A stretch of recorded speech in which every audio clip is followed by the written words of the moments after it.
सम्पूर्णमा नमस्कार।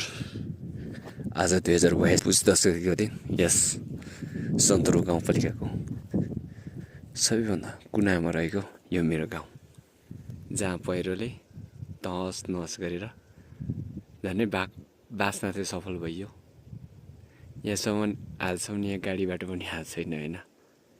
यहाँ हुनुहुन्थ्यो यो घरमा जन्मिरहेको मेरो बुवा, उहाँ बित्नु भएको 1 महिना भयो। गाडी घरमै आउँछ होला भनेर आशले र खुसी थियो, तर गाडी नचढ्दै उहाँको स्वर्ग ध्यान हुनुभयो। त्यसपछि थोरै नजिकै हुनुहुन्थ्यो श्री श्यामकुमार राई, उहाँको पनि त्यही सपना थियो गाडी चढ्ने घरैदेखि। उहाँको पनि 72-73 वर्षको उमेरमा देहान हुनुभयो। कहिलेसम्म होला यस क्षेत्रमा का बासिन्दाहरू गाडी चढ्ने र घरैमाबाट इलाम बजारसम्म सरर जान सक्ने यात्रा।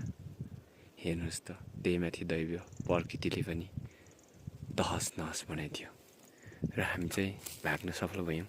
यहीँ तल, त्यहाँदेखि यहीँ तल नजिकैदेखि यो मेवा खोला, यहाँबाट हाम्रो जलविद्युतको मुहान पनि बगेर गयो र अब निर्माण हुने कार्यमा भइरहेछ।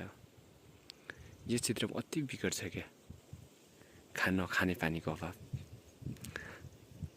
सरकारले हामी खाने पानी दिन्छौँ भनेर भन्दै त भएको थियो, तर अहिलेसम्म आफै हामी यहाँका बासिन्दाहरू